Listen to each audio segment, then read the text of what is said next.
ငါတန်ဝေကတော့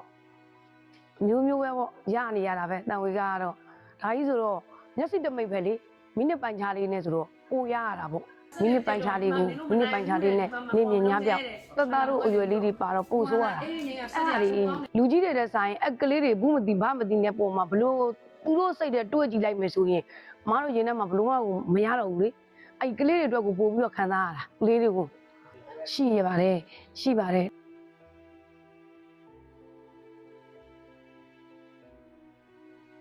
အောက်ပိုင်းကျန်နေရတာအပေါ်ပိုင်းကတော့သူတို့တောင်းလေးနဲ့ဟိုဟာလုပ်ပြီးတော့လာပို့သွားတာ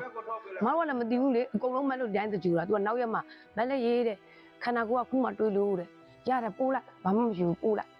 ငါတို့တကြူပေးလိုက်တယ်တချို့ကြတော့ခေါင်းကူမပါရှာတာ